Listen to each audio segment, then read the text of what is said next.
What are the 5 reasons that you won't give up when life catches you on the blind side?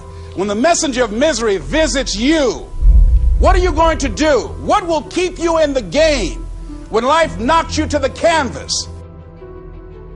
Life's going to punch you right in the face. Life's going to fire you over and over again. You're going to be told you're not good enough. Your faith is going to be tested. Your family's going to look you in the eye and say, how do we get health insurance the next month? I don't know. But I know we're going to make it.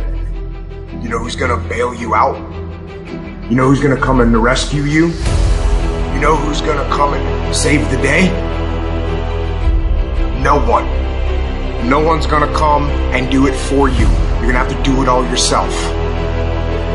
See, the Buster Douglas that fought in the last fight was not the Buster Douglas that fought Mike Tyson. See, the Buster Douglas that got knocked down while fighting Mike Tyson had gotten out of an alcohol recovery center. His mother had died.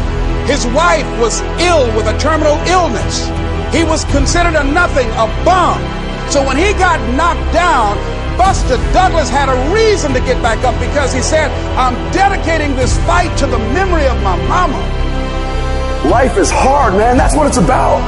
Life is a challenge.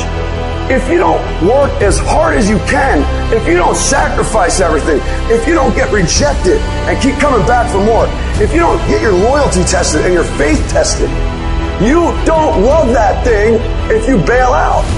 So if you fought through all that, that's love. So you've got to have some reasons that when life knocks you down, and it's going to. Hello, it's going to knock you down. When people disappoint you, and that's going to happen. When they betray you, and that's going to happen. When they lie to you, and that's going to happen. When they say, oh, you can count on me, and they won't show up, and that's going to happen. When you want to throw in the towel and give up yourself, and that's going to happen. When life collapses on you and catch you on the blind side, what reason can you remember that you can call on, that you can reach on, that can make you get back up? Find that reason. Because when life had knocked me down, I said, life, I'm doing this because I want to make my mama proud of me. I'm doing this because I want my children to have a better life than what I have. I'm doing this because all my life I've been told I'd be a loser, that I wouldn't make it. I'm doing this to make them a lie. I believe, like Frank Sinatra, he said the best revenge in life is massive success. I'm doing this so I can become massively successful. And with that kind of courage, with that kind of affirmation and reason to empower me, I got a saying that when life knocks you down, try and land on your back, because if you can look up, you can get up.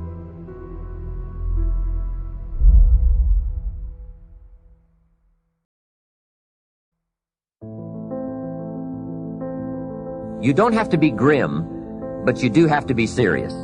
Hey, everybody hopes things will get better, but remember, the future does not get better by hope. It gets better by plan. And hope unaided by clear plans can finally become an illness.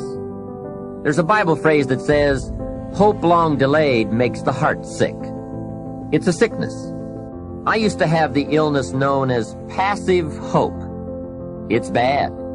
And there's one that is even worse, and that is called happy hope. That is really bad. The man is 50, and he's broke, and he's still smiling. That's bad.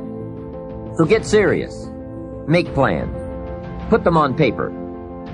My suggestion from experience. There's a phrase from the Bible that goes, without dreams and vision, we perish. How true. Humans have this unique ability to aspire, to dream, to go for something, to become something. Without that, life is not life. We must have dreams and never give up on our dreams. I'd like to share a few ways your use of time are affected by or influence the achievement of your goals. Have you ever thought that without some very clear written goals, you never even need to consider managing your time? Time essentials come from objectives well defined. Time can't be critical if objectives aren't defined. Now you might be one of those uniquely fortunate individuals who can keep all their objectives and purposes clearly defined in their minds and operate from that. But I wouldn't take the chance. Write your goals down and set careful priorities. Sometimes priorities are determined by the season. For a farmer in springtime, the season dictates his most important activities. During the spring, a farmer must work around the clock, burn the midnight oil, and keep the equipment running because he has only this small window of time for the planting of his crops. One of the difficulties of living in an industrialized society is the losing of the sense of seasons, when to pour it on, when to ease back, when to take advantage. It's easy to keep going from 9 to 5, year in and year out, and lose a natural sense of priorities and appropriate time. Don't let one year just blend into the next. Keep an eye on your own seasons, lest you lose track of values and substance. Part of setting priorities is learning to separate major activities from minor activities. This is a whole skill in itself, but once you have learned it, it will pay dividends you won't believe. So learn to put everything on your mental scales to be carefully weighed before you spend time or money. Of your sanity is socially distributed. And what I mean by that is, well, let's say that you know how to behave. You're well socialized. You can play with others. Now, I said already in this conversation, if you didn't learn to play with others between the time you were 2 and 4, you will never learn. And psychologists have beat their heads against the wall trying to rehabilitate antisocial children. They can't do it after the age of 4. Is that because areas of the brain just don't develop? Well, it seems to be partly because the kids fall farther and farther behind. So let's say you make the leap from egocentric dependence on your mother at 2 and 3 to immersion in a peer group. Well, then you pick peers that are at your same developmental level, and you chase each other up the developmental ladder. And the longer you're out of that, the farther you fall behind.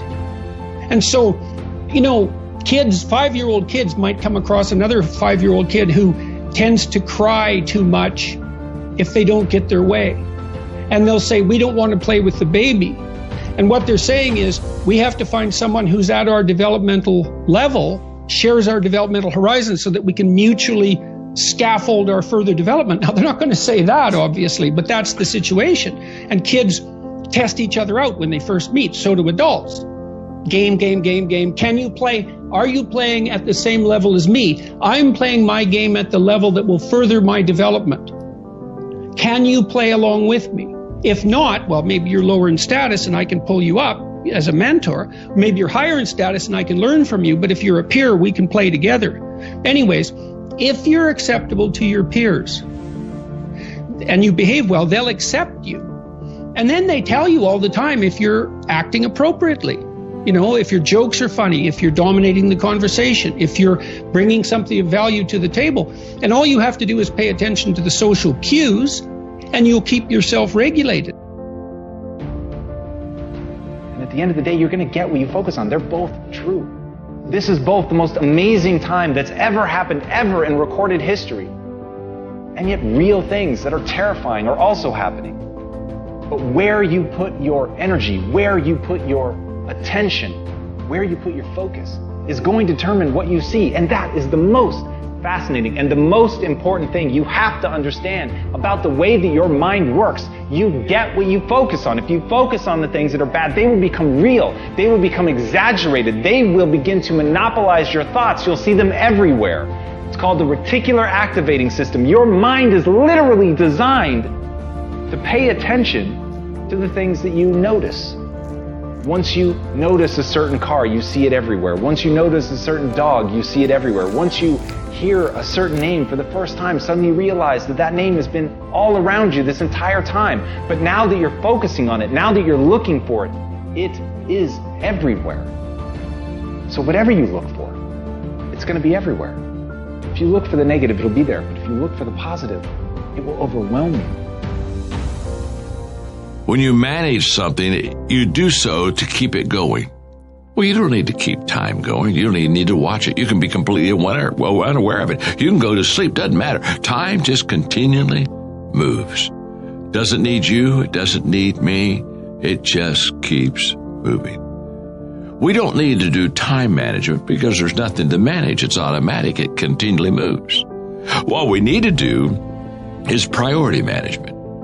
With the time that is continually slipping away from us, we need to manage our priorities to maximize the time we have. So don't manage your time, maximize your time. How? By doing the things that are the most important to do at that moment. Make every day your masterpiece.